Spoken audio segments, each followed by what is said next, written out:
I'm Taylor Hart. And I'm Avonlea Roy. And you guys, back in 2018, Avonlea and I got together and we did a little experiment. We created a course to help other people who have a dream to become writers. And we recorded a live series of video trainings together. And the recordings, they've kind of just been sitting out in cyberspace. Yeah, so Taylor recently contacted me and asked me what I thought about putting this training out there in all of its messiness and imperfection, in the hope that it might help some of you who maybe has been displaced by the COVID-19 pandemic. That's right. We have both in our lives faced hard things, and we want you guys to know we're there for you. We love you, and we want to be part of a solution. These recordings, you guys, they're totally raw and unedited, but they're 100% value.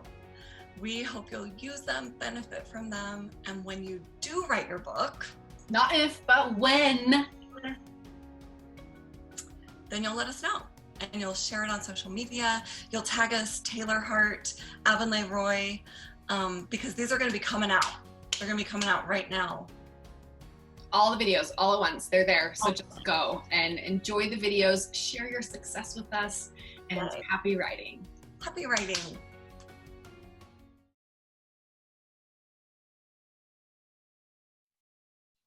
All right, good morning, everyone, and welcome to Taylor Hart's lessons on how to build a six-figure writing business. Welcome.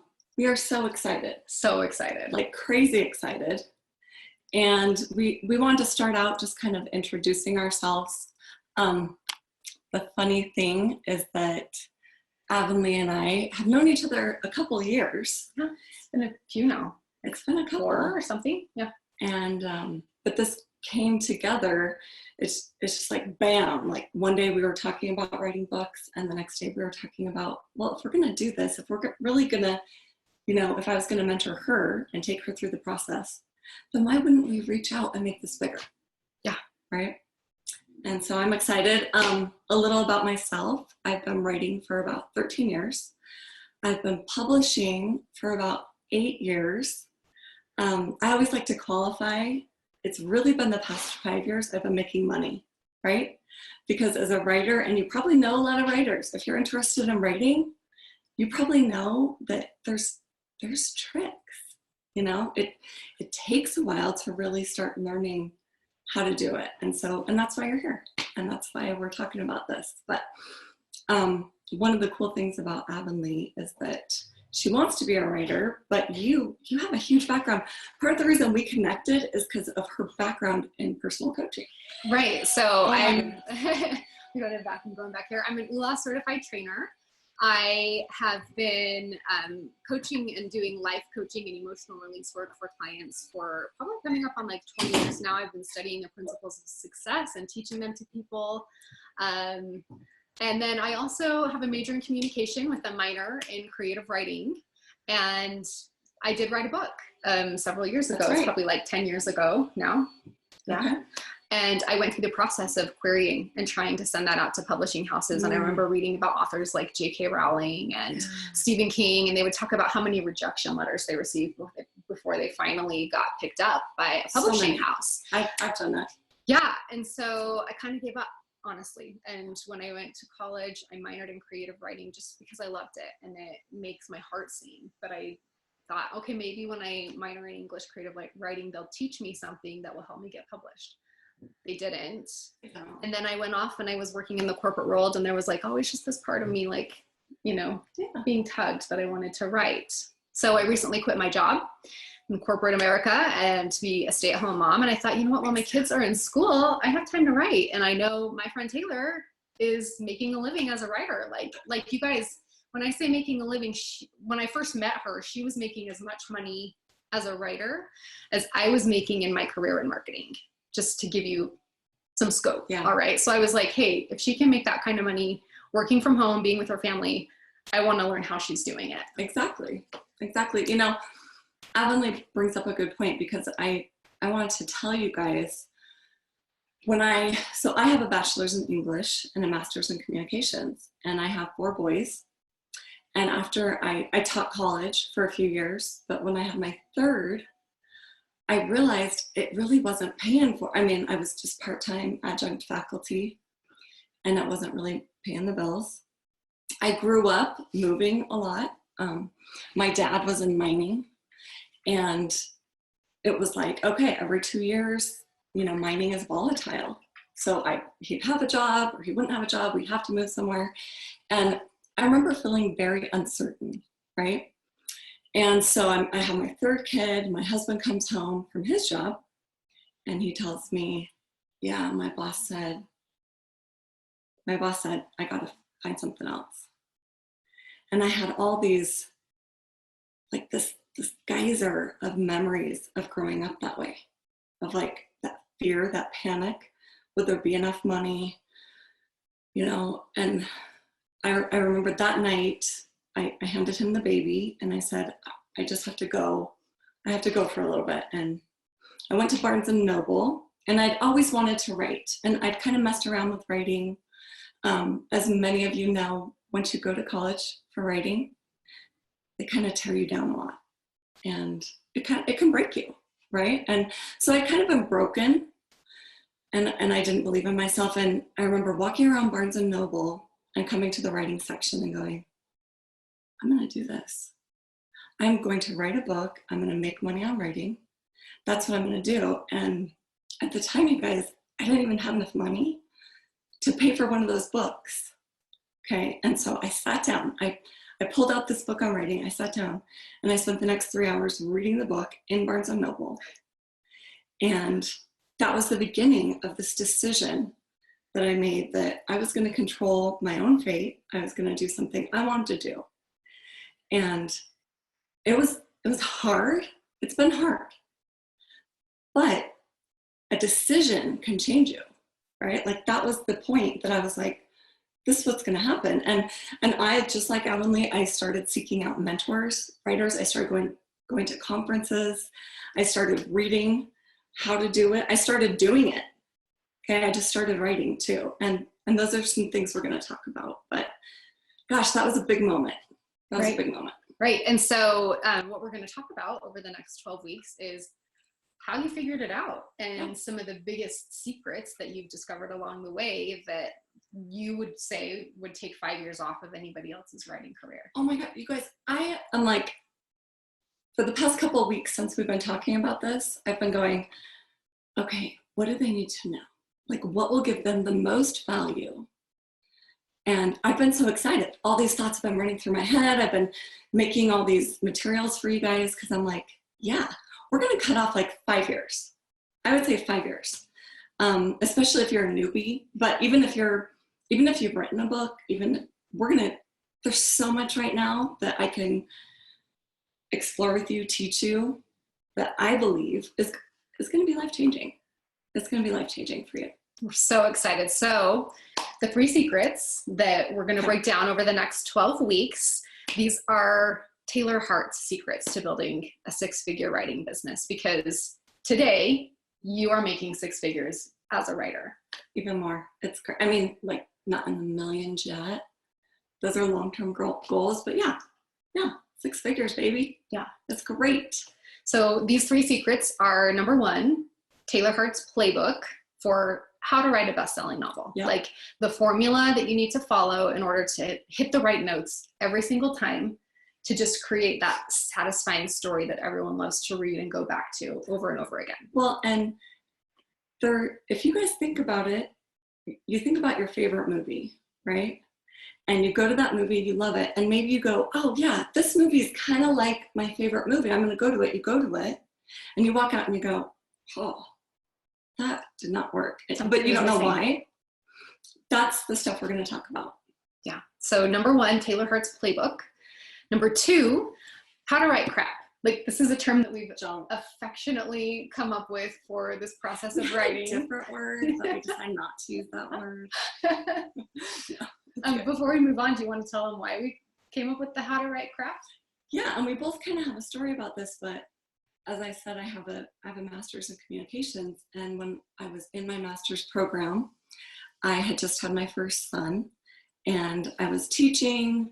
I was trying to get this thesis written, and I went to my professor, Professor Brown, and I just kind of broke down. I was like, I'm not going to get it done. There's no way I'm going to graduate. And he's like, okay, Taryn, here's what okay, we're just getting this out in the open. I have Taylor Hart is my pen name. Okay. My real name is Taryn Taylor. So there you go.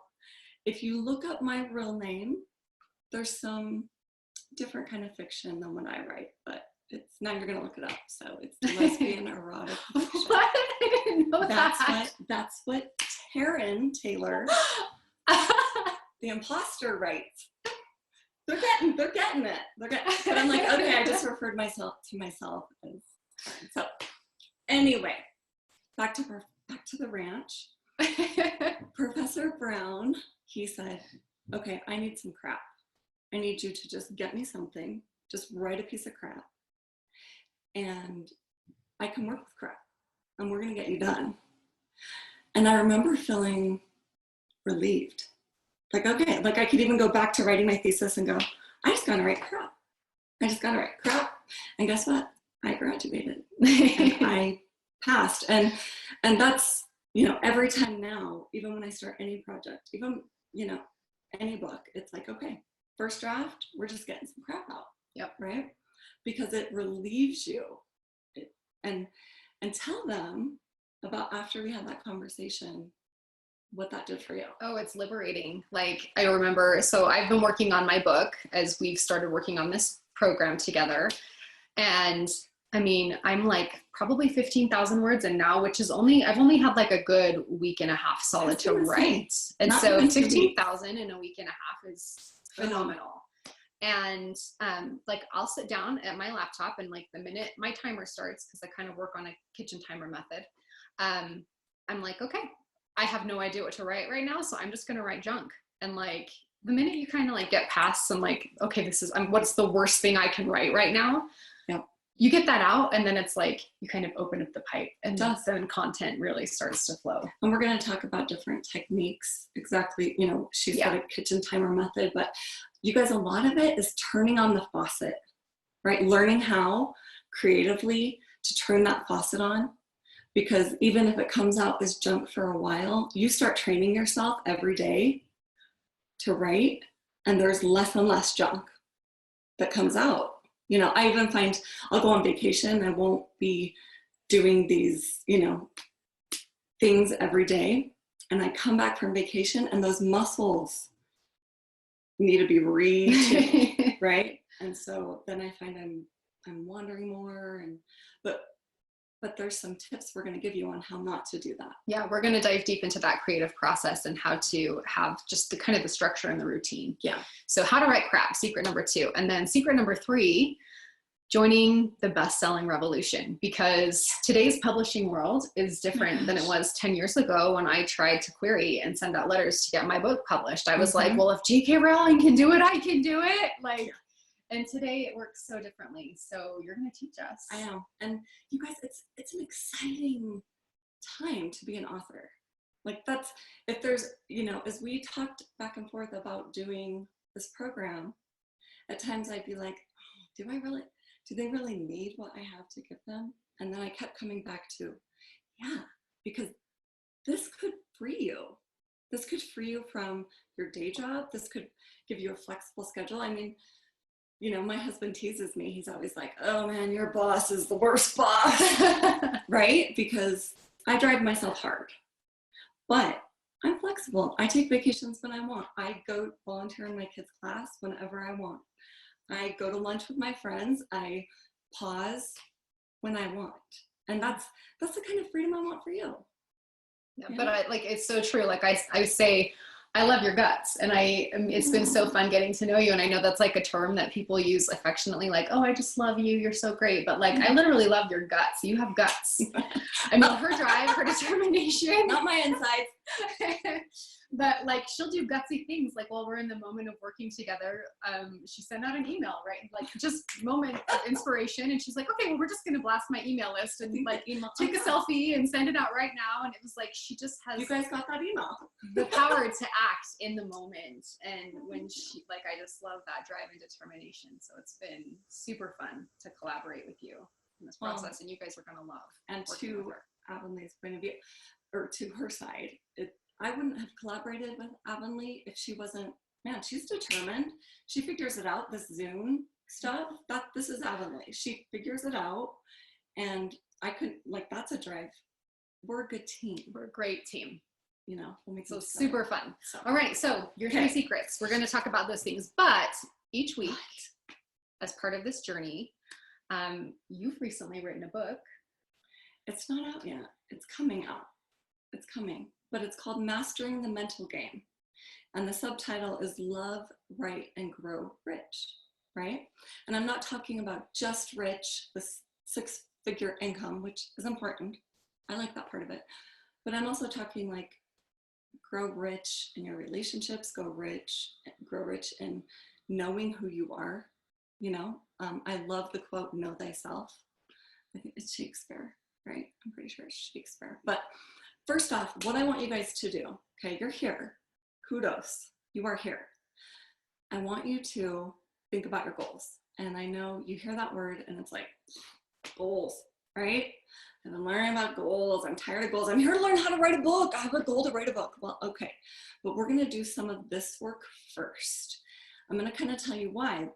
Last June, I partnered with a gal and we did a conference for writers. Okay, this is for writers that have over 5 books out. All right, so they're well-established writers, and a lot of them weren't making money, not really great money. And so that's part of the reason they came. The workshop or the conference was called Breaking Amazon Top 100, and it was, you know, we pulled in all the authors that we broke top 100 with, and when you break top 100, that means your book's on the first page.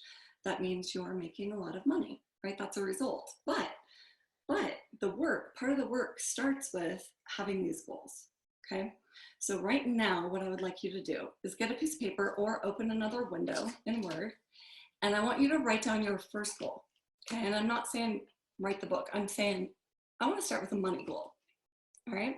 So let's write down what you'd like to make a month, all right? And let's just do that. I want you to just write it down off the cuff. Maybe it's what you need to pay the house payment. Maybe it's what you need for a vacation you want or your car payment. My first goal, okay, you guys are gonna probably think this is silly. I wanted to pay for all my boys to be in karate classes, all right? And so that was like $200 a month. That was my first goal. That was a goal I thought I could do, all right? I hoped I could do, right? So first goal. Now, you got that written down? I did. Avonlea? You guys, I have my notebook. I'm doing this with you. She's doing it. Okay, now I want you to write down your yearly goal. Write that down. So you have your monthly goal. What does that translate times 12? Okay, I want you to write that down. Okay, that's not hard, so I'm going to take you through it a little faster. I want you to look at that goal, and I want you to tell me what you would have to believe to make that goal real. Okay, now this might kind of sound confusing. If you're going to make $500 a month, $1,000 a month, what would you have to believe about yourself? That I'm worth it. Okay, that you're worth it, that you're not a hack, right? But surprisingly, even at this conference, that was a theme. Like I had these authors amazing authors, but one of them said, oh, I still worry that they're going to be like, she's not a real writer. Okay, that's a real fear for writers. It's a real fear. It's because even in my creative writing program, they were teaching me so many cool and creative ways to write poetry, all right? Yeah.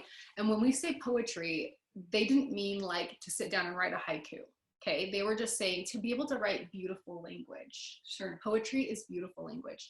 And so I felt like I was copying other writers' methods of creating beautiful language. And so there was a point where people were like, oh my gosh, like, I just love reading what you write. This is so beautiful. And I was like, I kind of feel like a fraud. Right. I kind of feel like I'm just copying what somebody else did. Right.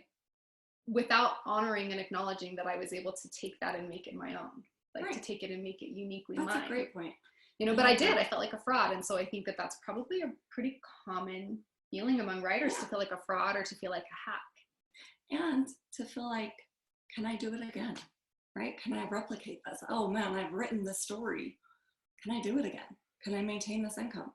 You know, and so I want you to examine, so even if we don't go through all of it today, but write down the beliefs you'd have to create to get the income you want, okay?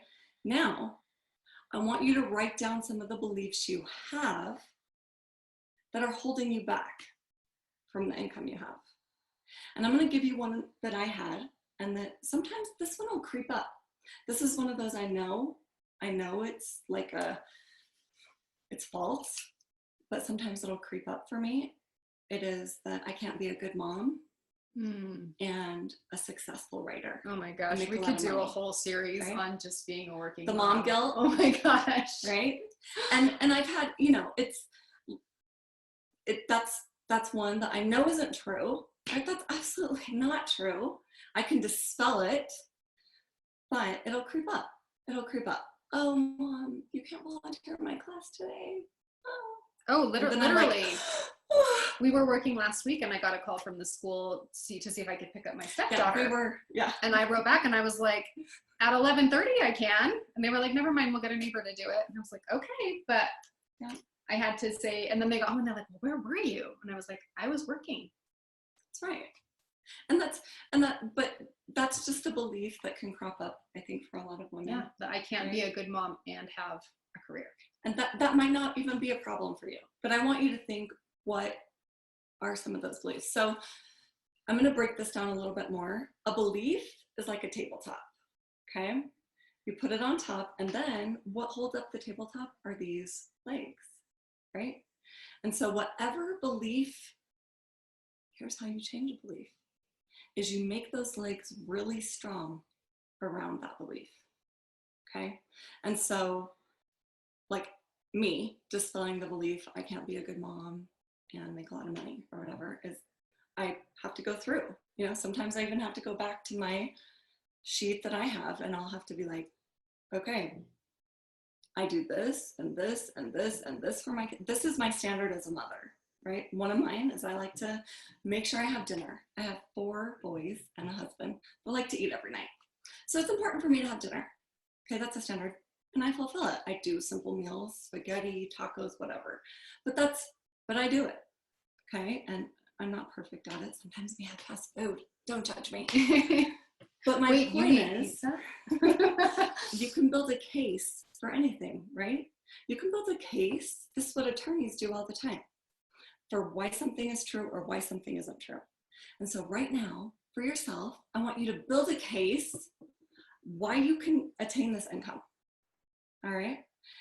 And I want you guys to really think about it, because if you do this work now, this will help you on your whole journey as a writer. And so I do big picture goals. I do a yearly thing. I'm a big nerd. I make my family sit down. We all do our family goals. But I break it down. I do quarterly for myself. Sometimes if I'm feeling kind of in a funk, like what is going on, I'll start going weekly, and I'll reevaluate my goals. You know, what's my goal this week? Even with word count, even with, you know, a whole bunch of stuff. But that's the mental work that can really bring you lots of results. All right. And people will say to me, well, I know my goal. But have you written it down? And then have you broken it down? Right? Because now what we're going to do as we keep going about and talk about the template and all these different things, I want you guys to really get serious about some word count goals for yourself that you're going to have every day. Okay. And let's start, Avonlea. Since we've been like, what are your word count goals? Do you have one for every day? I'm going to be honest. I copied you.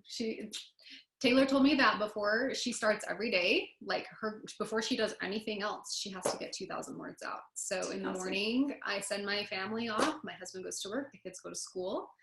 And then I kind of go through my morning divine devotion is what I like to call it, but I've heard it called like the Power Hour by Tony Robbins. You kind of express to me, you do this visualization in the morning. And so I take some time to do that. And then I turn off all distractions. Like the phone is on silent, face down.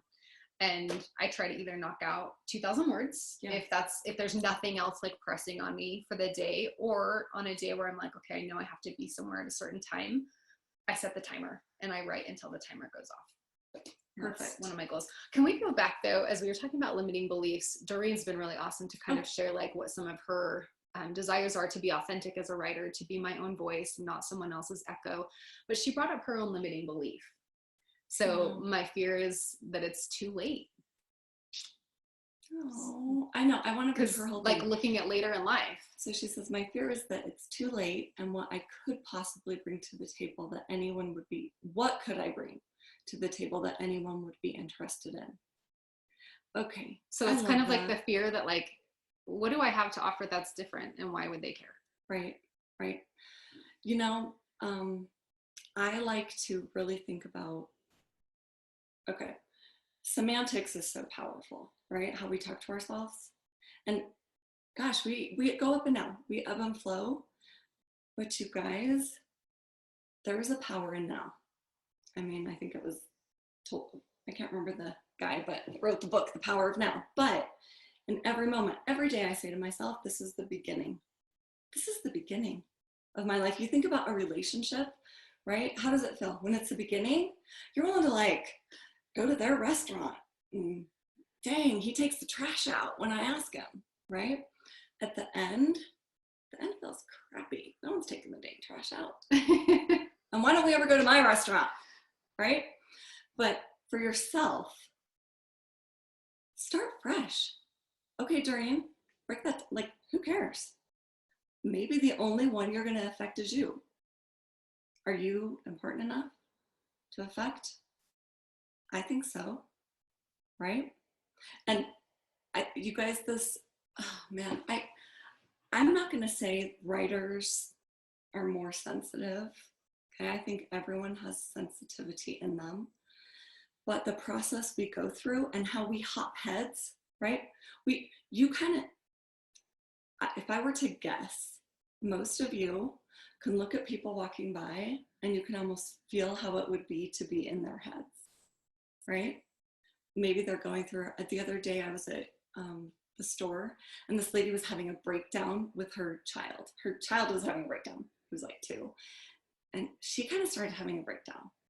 And I could like, I had to kind of distance myself because I could really feel all of her emotions.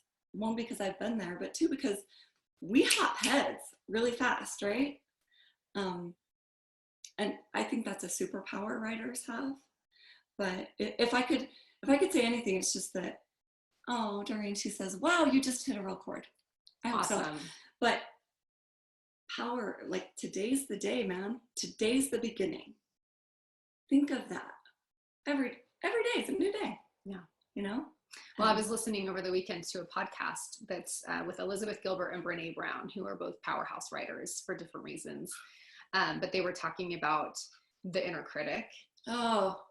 And of course, Brene Brown and all of her work on shame. And but she kind of explained that like when she's having a crappy writing day, she can really get into her bog, her mire, right? And just like, oh, why do I even do this? I suck. Like, you know, it becomes like a really bad voice. But she said, you know what, if you called me and said, oh, I'm having a really hard time, I was supposed to write 200 words and they were all crap and whatever, and she'd be like, you know what I would say to you?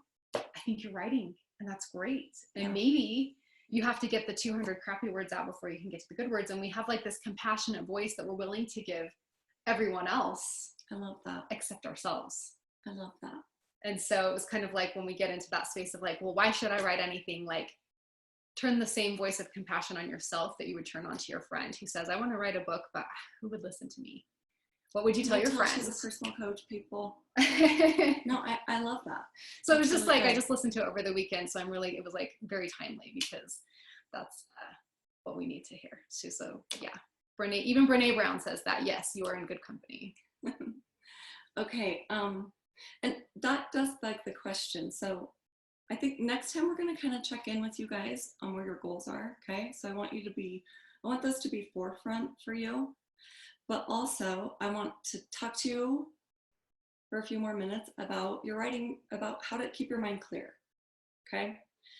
As Avonlea was talking about, she has a process she goes through. I believe, okay, that your results, when you break them down, are because of the habits you've formed, right? So if you're writing 2,000 words a day, at least, okay, that's because you've gotten yourself in this habit, and then you're going to be producing books, right? Next book's going to be coming out. The next book, you just can't stop it.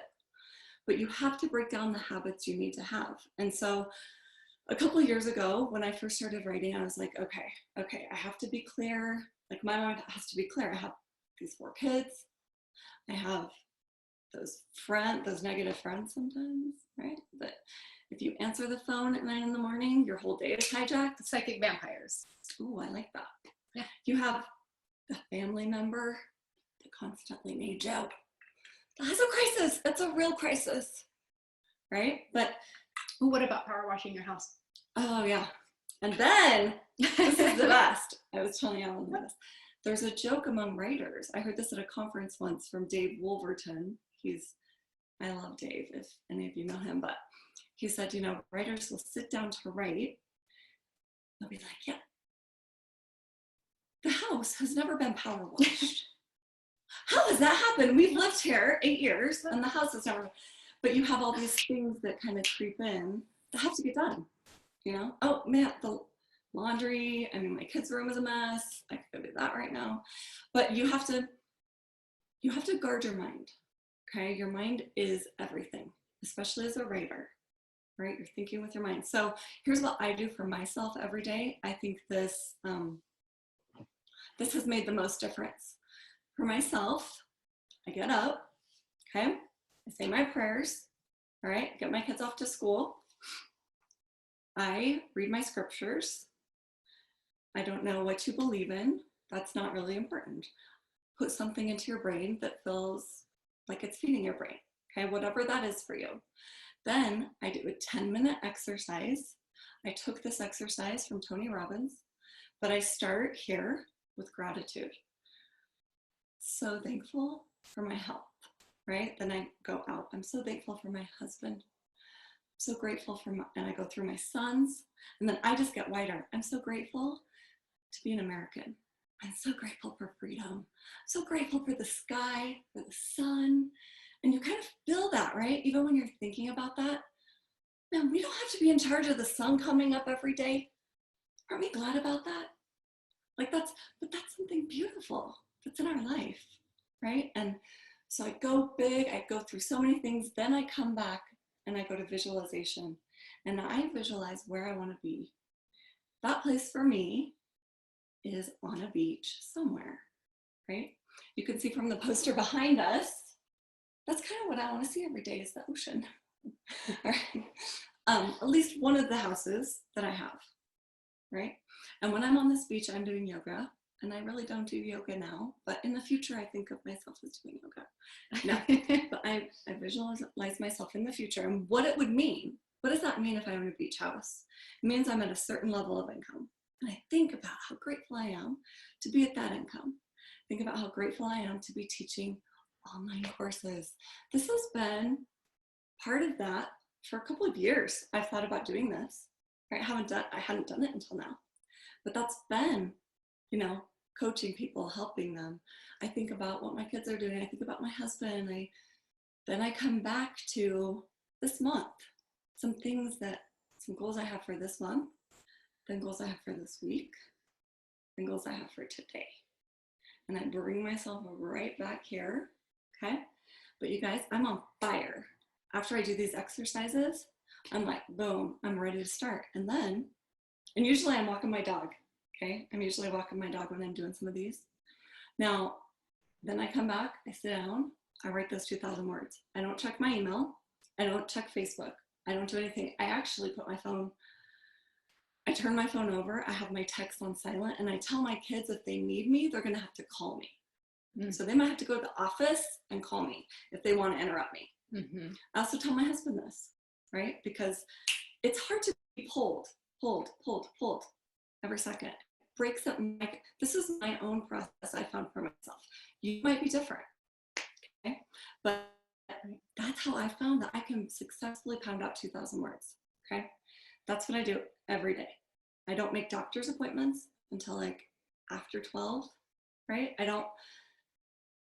try not to have anything interrupting that. Well, and there are other important parts of your writing business, the emails that go back and forth with your editors, your cover designers, your your writing groups that you're a part of. And you've expressed to me that even those emails don't happen until after the writing has been done. No. Why do you write first? Because if I start doing emails and talking to people and stuff, like I'm hijacked. Like I really am.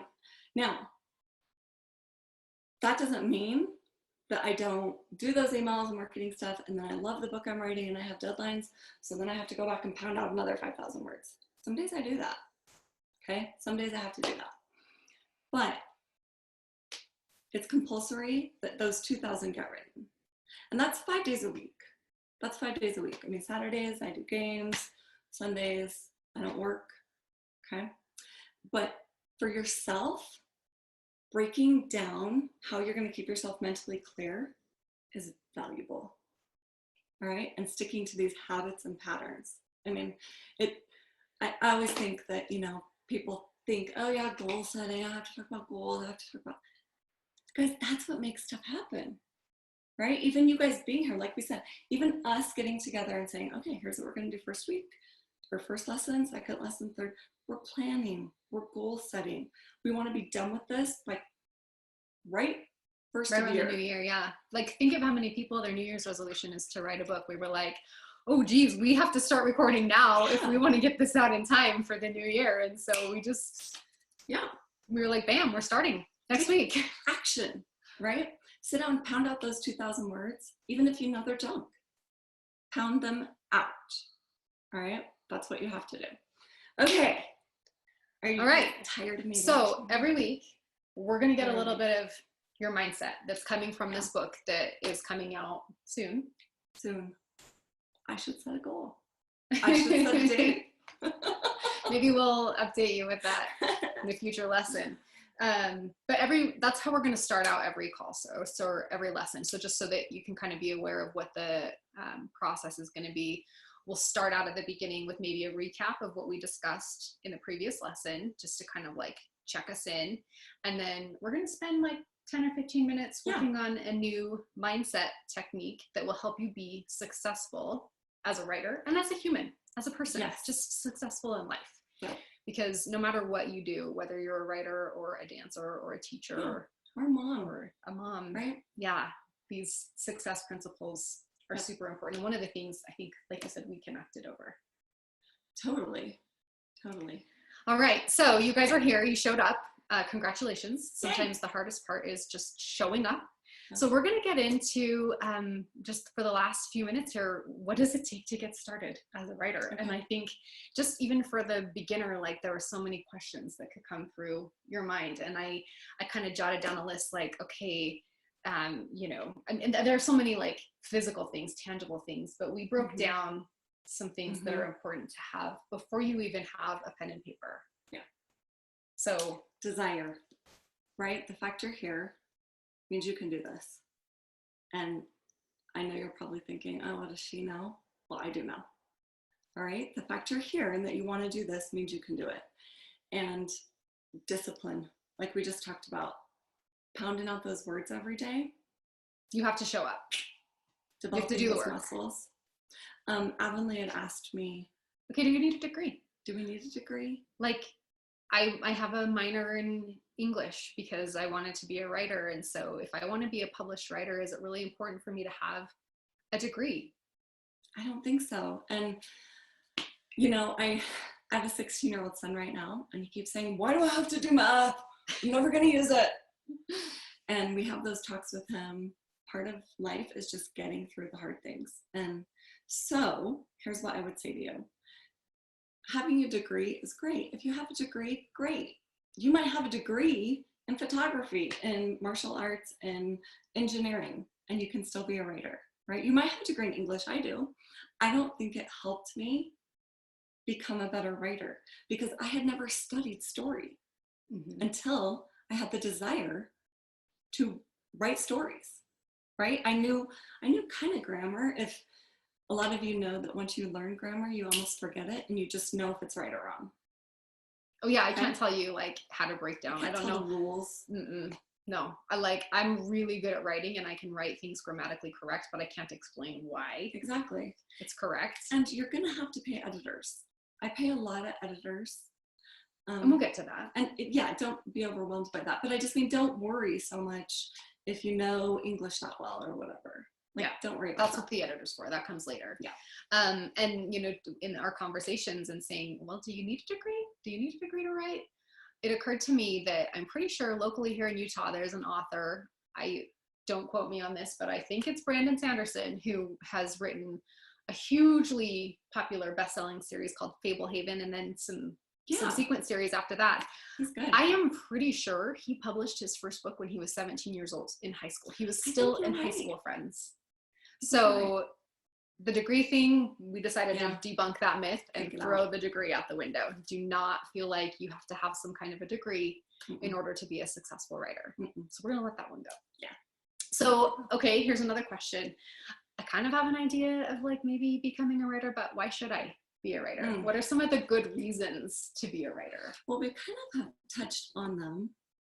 You guys, at this point in being an indie author, your income potential is unlimited. All right, like that's crazy, right? Like you think about that and go, okay, but yeah, you can make whatever. I mean, there's some authors, Bella Forrest. I don't know if you follow her. She's a YA author. She's pulling down like $300K a month. Shut up. Right? And I've never heard of her, you guys. I've never heard of this author. She's making that kind of money. We talk about her in my, with my writing friends, right? She does have some people that are writing for her, right? Kind of like what Nora ghostwriters now. JD, like those people writing as, but you think about that. She started right where you are, okay?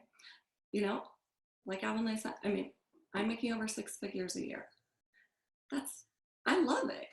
I mean, I love being able to do that. And I love being able to say to you, like, whatever small goal you have, I think you're going to be able to hit it. Like, it's really attainable. So we have financial perks. Financial. Really good reason. The freedom. Man, you're free. You can write wherever you want. Right. You can take your laptop. It's living the laptop lifestyle. Right? That's probably trademarked. But you can do it wherever. I do it everywhere. Yeah. So let's see, that's freedom and flexibility, because you can choose your own hours, which is hugely appealing to especially today's like millennial demographic. I personally love the fact that I can wear whatever I want to work, even if that's yoga pants or pajamas, which I could not do in my corporate world. Okay, but I have to tell you guys though, have you noticed her sparklies? Aren't those pretty? I'm compensating. We'll tell them. You guys, I had LASIK yesterday. That's cool. It is miraculous. I went in for my checkup this morning to like, they check and make sure that like your eyes look good, no signs of infection, and they check your vision, and I'm 2015. Boom. My mom's like, I don't think you've had that since you were 5. I'm like, so I'm compensating for no mascara by wearing glitter. But she's a writer. I can wear whatever I want to wear. Glitter it up.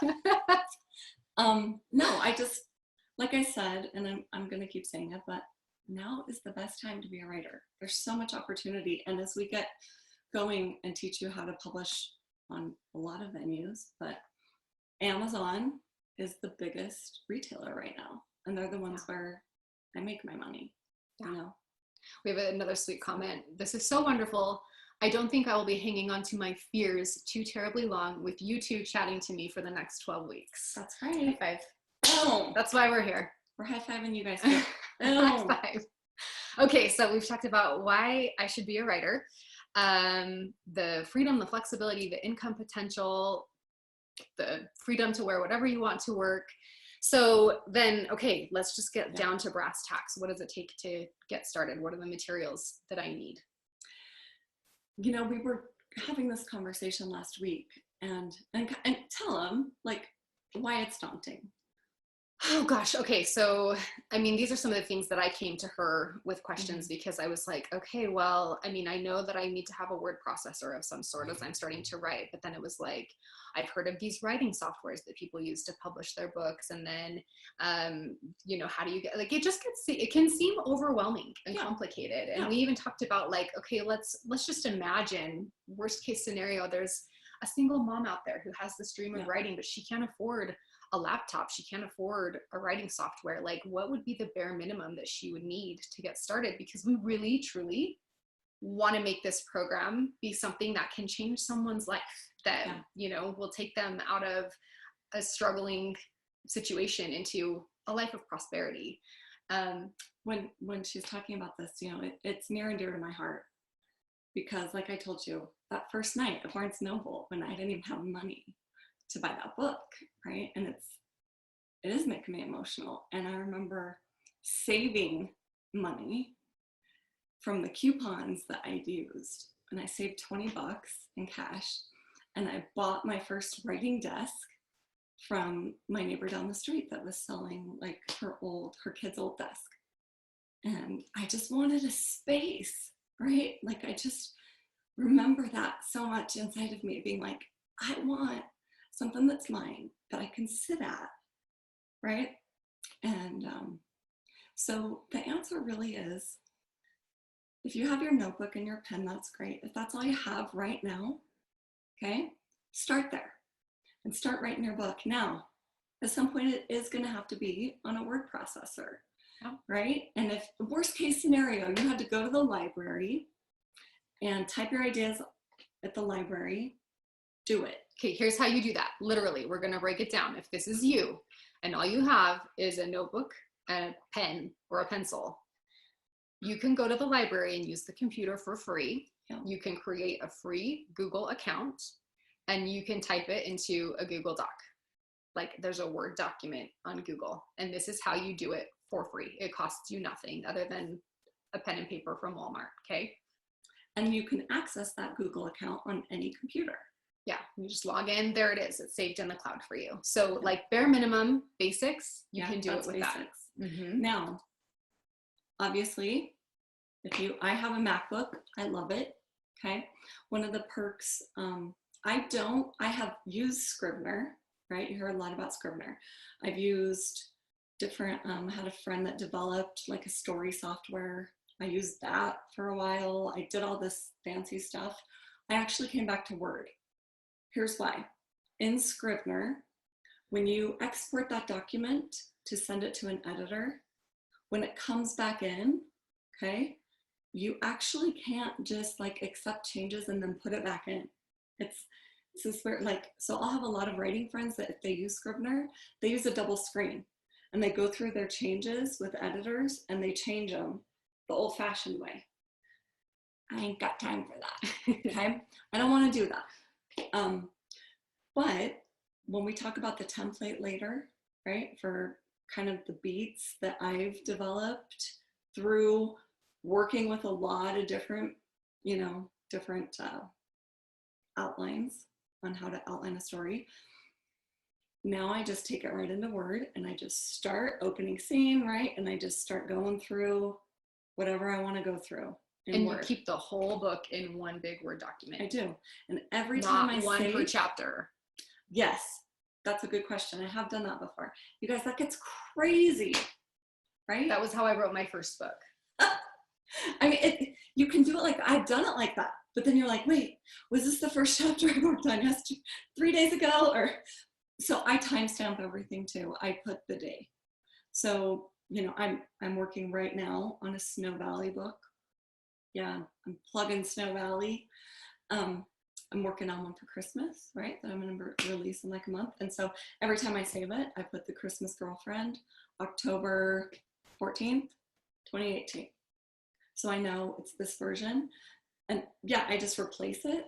But sometimes you have those weird things where you don't, and I use online storage. I don't use Google. I have used Google before, but I use Dropbox. I like Dropbox. And it's free up to It's a certain free. level of storage as well. So Dropbox Yeah. is another. And so I've been kind of doing what, now that she's taught me about Dropbox, I haven't been just relying on my laptop to save what I'm writing. Right. Every time I hit save and I leave for the day, I log into Dropbox and I upload my latest version. Just heaven forbid my laptop crashed and I lost everything for some reason. I have it saved in the cloud. We have an idea from one of our viewers to dictate and then record what you've written on your phone and email it to yourself. And then you already have it typed. You know what? I've done that too. And that's a great way. And people, I have friends that use the Dragon. They train their Dragon, right? And they actually write books that way. I found I really like the process of typing. But if I'm in a pinch, you guys, like wherever I am, I will record on my phone and email it to myself, and then I'll drop it in whatever chapter that I'm working on. So Sally, that's great. Thank you for sharing that. Yeah. Okay, so let's see, we've talked about just the basics, pen and paper, library, some kind of a word processor at some point, whether that's, you know, again, using a library computer or investing in your own word processor, getting a laptop or a computer where you can type that in. And then the softwares, we've reviewed Scrivener. Yep. Did we talk about Vellum yet? Okay, so Vellum, if you haven't heard of Vellum, it's so, you guys, Vellum is going to change your life. Here's why. I don't know if I would like to kind of know. So if you guys want to put, if you have written a book and published it, I would like to know that. So if you want to drop a comment, raise your hand, drop a comment, you know, or raise your hand. If you have used, oh, awesome. If you have not used Vellum, today alone, tuning into this will be worth its weight in gold, okay? Vellum is a software that you import a Word document and you put it into Vellum, you drop it in, and boom, you have an EPUB file, you have a Kindle file, you have a Mobi file, you have a, you know, it gives you 6 different files. And now, like 6 months ago, they just made it so you can do print books too, right? So you guys. Okay, so they said spell Vellum. It's Vellum. So just Google Vellum software. Now here's the thing. If like it's $250 to buy the software, right? I think right now it only works on a Mac. They're trying to change that, okay? But my son actually does it for me, but like I taught him how to do it, but now I just pay him to do mine. So if you don't want to drop $250, you can outsource it. You can outsource it, right? And that was going to be in my book too, is actually he wants to do a side business where he does it. So shoot me an email if you want me to hook you up with my son and he can format your book for you too. But it's so great, you guys. Unlimited revisions, and like Vellum is life-changing.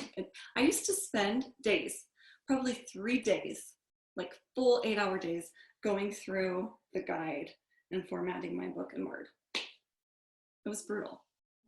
So yeah, Vellum. Okay, so Vellum, and then we talked about some kind of a word processing software. I know Microsoft Word is probably the most popular, commonly known for word processing, but like we mentioned, you could use Google Docs if that works for you, and then that also saves it in the cloud for you. Maybe some kind of an online storage, like a Dropbox, is good to invest in. And then what's this possibility? Do we need to cover that? Oh, so we talked about, you know, I have a whiteboard, right, that I put up, and I'll break down every scene. So, I mean, that's a material you could have. Whiteboard and dry erase markers. Well, you'll probably see us use that in a week or two when we review the playbook. Yep. So that might be something that you could consider investing in down the road. Even like you guys, I've used dry erase markers on mirrors, and you can just swipe them right off the mirror or windows. True. So if you don't have a whiteboard, just grab a couple of dry erase markers and maybe use like your sliding window or something. That's a great idea. I've never done that. I'm gonna mark Leave up some notes for your windows. husband on the mirror, like Right. before he leaves for work in I the morning know. or something. It's so cute. All right, so we have a few minutes left. Do we Okay. want to give them a little overview of the template, or should we go into Q&A? See, I'm almost thinking that we might send them the template. I don't know. What do you think? Well, we're gonna break it down in like We need to break it down detail over the first. next 2 weeks. Yeah. They'll get a copy. Okay. Let's do Q&A. Okay, so friends, let's have you raise your hand. Ask any questions that may have come up throughout the process. We asked you at the beginning to take notes as the process went along. So if you have questions come up. So we have, somebody said that they use Pages. The question is, should I renew Microsoft Office? How do you feel about Pages on a Mac as opposed to Microsoft Word? I think it's great. It just all depends on what your editors work in. So mine work in Office. So I use Office, right? I just use Word. But I think you could do Pages. But I think that brings up a good point. Like if you can expect that the industry standard is people are going to be working in Microsoft Word, it may be something worth investing in just so that when you send it to your editor can easily open the file and send you your edits back. Because if they don't have a Mac, Pages, right? Yeah, then they won't have Pages. So it's up to you. But I think it's probably pretty safe to say the industry standard will be Microsoft Word. Yeah. Ooh, did you see this comment? I don't have a Mac. I rent space in Mac and Cloud. Mac and Cloud to use Vellum. See, I didn't know that. Huh. That's good to know, Sally. Okay. And then somebody said I picked up 3 dry erase boards at the DI for $2 each. So for those of you who are not in Utah, that would be like the equivalent of like the Salvation Army, just like a thrift store where you can. But you don't, I mean, it's not an essential. You'll see how you use it. I don't have one yet. Yeah. Personally, just to create the playbook, the template, I either use a notebook or I've been working in Excel. Yeah, I love Excel too. So maybe you do want Office because I love Excel. Well, and there's also Google Sheets, which is the same thing as Excel. So there are free alternatives or whatever that your software comes with. So any other questions before we bid you farewell until next week? And next week it gets super juicy because like we said, we're going to start breaking down Taryn's playbook, Taylor Hart playbook. We got the playbook. We're going to go through every part of it. Okay. And we're even going to start a little brainstorming with Avonlea about her book. Get to watch me go through that. So yeah, next week we're going to break down a novel. Boom. And again, just a reminder for all of you who might be joining in and you're like, well, I wasn't really into like writing a novel. I'm writing a memoir, or I have an idea for a nonfiction book.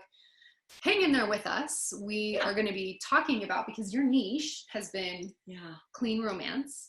And so I'm writing a clean romance because I know that you can coach me on that. But all of the things that we're going to be teaching you will apply no matter what you're writing. So lots of value to you guys. At least we hope, and give us feedback. I mean, post some comments. We just, send us an email. In my gratitude today, I was like, thank you for all these people that are going to attend today. And I want you to, I hope you feel that, is that we have love and gratitude for you guys, and we want to add value. And gosh, this is so fun. So fun. Bring more fun to your life.